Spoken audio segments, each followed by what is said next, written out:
Let's talk about America's gold.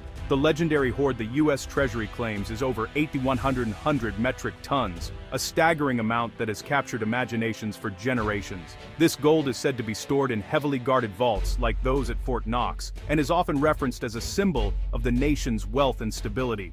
That's more than any other country on Earth, by a wide margin. No other nation even comes close to matching this colossal reserve. To put it in perspective, that's the weight of about 400 statues of liberty, all in solid gold. Imagine the iconic monument multiplied hundreds of times, but made entirely of precious metal. This treasure is supposed to underpin the financial credibility of the United States, serving as a silent guarantor for the dollar and the entire American economy. But here's the catch. When was the last time anyone actually saw it, counted it, or independently verified its existence? The answer might surprise you. For decades, this gold has been shrouded in secrecy, fueling rumors, speculation, and a host of conspiracy theories about its true whereabouts and even its existence. The official line? It's there. Trust us. That's the message repeated by government officials whenever questions arise. But trust us isn't good enough when we're talking about a multi-trillion-dollar asset that underpins the world's largest economy. People want transparency, not just reassurances. Imagine your bank refusing to let you see your own savings. Would you trust them? Most people would demand proof, and rightfully so. Yet that's exactly the situation with America's gold. The public is kept at arm's length, with access strictly controlled and information tightly guarded. The government claims it's secure and accounted for, but the proof is based on audits from a different era, some dating back to the 1950s and 1970s, with only limited modern verification. This isn't just a fringe concern, it's about the foundation of financial trust. If the gold isn't there, or if its status is uncertain, the implications could be enormous. Gold is the bedrock asset for central banks worldwide, a universal standard of value and trust that transcends borders and currencies. The US's economic power partly rests on the assumption that this gold exists, quietly backing the dollar and supporting global confidence in America's financial system.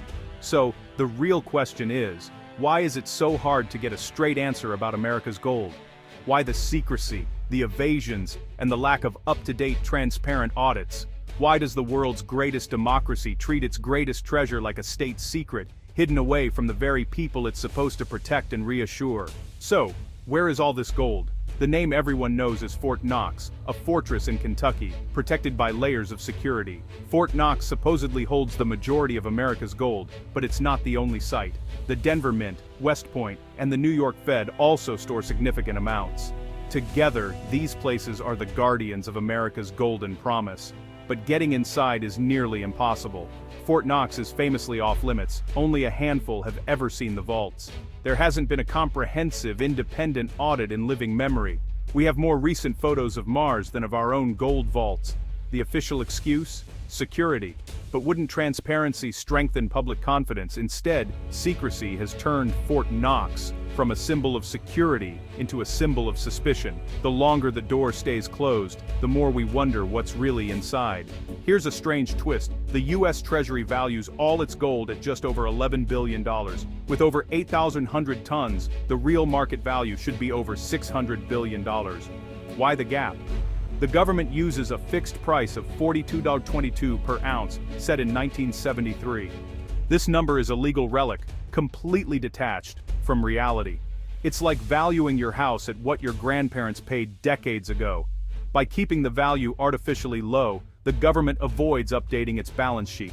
Some say it's to avoid political headaches, others think it's to dodge real accountability.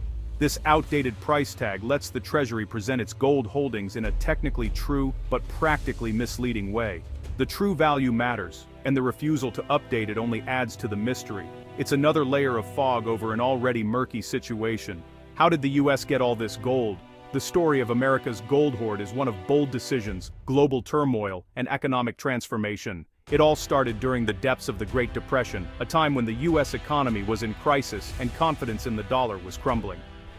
In 1933, President Franklin D. Roosevelt took a dramatic step. He made private gold ownership illegal, forcing Americans to turn in their gold coins, bullion and certificates to the government in exchange for paper money. This controversial move was designed to stabilize the economy and give the government more control over the nation's money supply. Soon after, the government raised the official price of gold from $20.67 to $35 per ounce, instantly increasing the value of its gold reserves and giving the Treasury a powerful financial tool. This massive influx of gold, much of it collected from ordinary citizens, became the bedrock of America's gold reserves, stored in places like the legendary Fort Knox. The next major wave of gold came during and after World War II, as global conflict reshaped the world's financial landscape.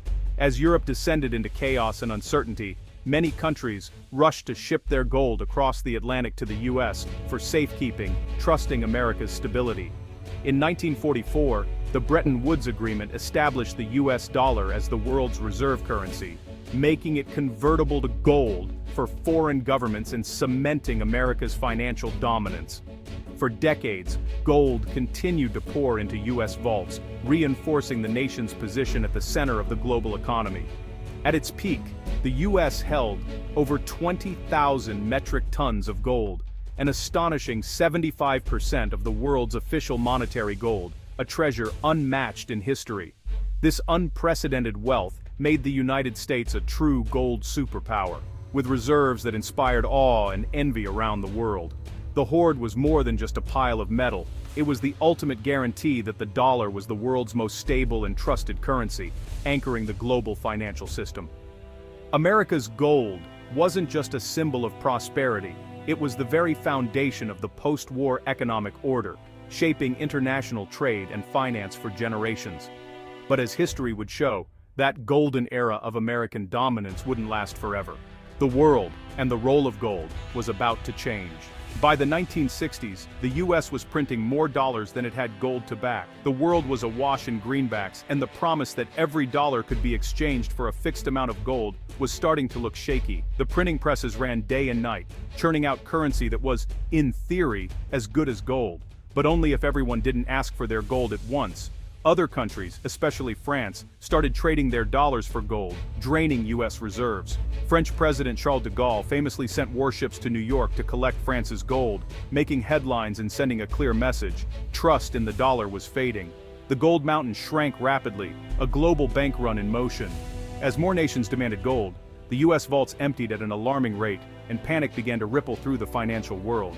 In 1971, President Nixon temporarily suspended the dollar's convertibility to gold, ending the Bretton Woods system. This historic announcement shocked the world, as the dollar was suddenly cut loose from its golden anchor. The dollar was now backed by nothing but faith in the US government, a fiat currency. Overnight, money became a matter of trust, not tangible value. This changed money worldwide, freeing the US to print as much as it wanted. The printing presses no longer had to worry about gold reserves, and the world's financial system entered uncharted territory. The era of sound money ended, the era of endless debt began. With no gold limit, borrowing and spending soared, and the US national debt ballooned to levels never seen before. After 1971, America's gold became a relic, no longer part of the monetary system. The once mighty gold reserves now sat quietly, their role in global finance diminished. The gold is technically owned by the American people, not the Federal Reserve.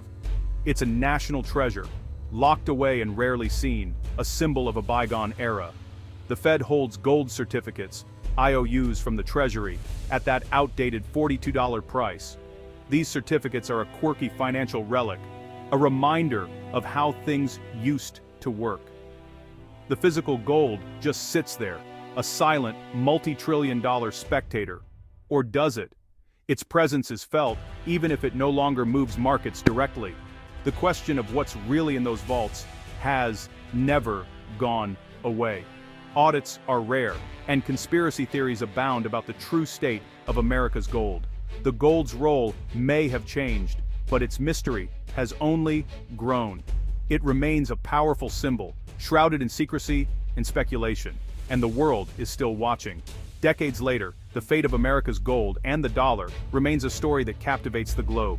If the gold is so important, surely it's been audited, right? Not really. The Treasury claims annual audits, but these are little more than checking if vault seals are unbroken. The last significant audit was in the 1950s, an internal affair. In 1974, a few officials and journalists got a brief controlled look at Fort Knox, just a photo op. Calls for a full independent audit have been ignored for decades. The excuse? It's too expensive and disruptive. But verifying a $500 billion asset seems worth the cost. The lack of transparency fuels every conspiracy theory out there. If there's nothing to hide, why not prove it? The refusal to audit creates a vacuum filled with suspicion. Until there's real accountability, the questions will only grow. Where there's secrecy, there are wild theories. Some say the vaults are filled with gold-plated tungsten bars, physically possible, but never proven on a large scale. Others believe the US has leased out much of its gold, so what's in the vaults are just paper IOUs. There's even speculation that much of the gold is foreign-owned, secretly pledged or sold. Germany's struggle to repatriate its gold from the New York Fed only fueled these rumors. Whether it's fakes, swaps, or missing bars, all these stories have one root.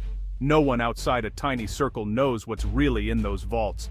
The lack of transparency keeps the conspiracy machine running, and the longer it goes on, the more plausible the wildest stories seem. In the digital age, you might think gold is obsolete, but it's more important than ever. Countries like China and Russia are buying gold by the ton, moving away from the dollar. Meanwhile, nations are demanding their gold back from New York and London, signaling distrust.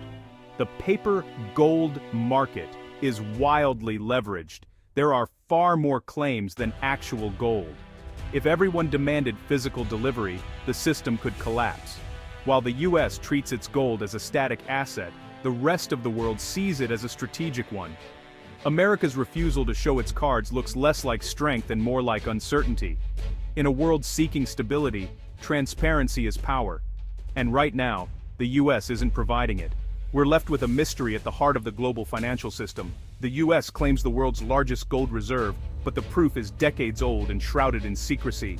This isn't just about conspiracy theories, it's about trust. If the gold is missing, leased or impure, the consequence would be catastrophic. A real audit would silence critics and restore trust. The refusal to do so is the most suspicious sign of all. Why endure decades of doubt if you can end it with one honest action? In the end, you don't have to believe in wild theories to demand transparency. The world deserves to know if America's foundation is solid gold, or just empty promises. So, where's the gold, America? And what are you afraid we'll find?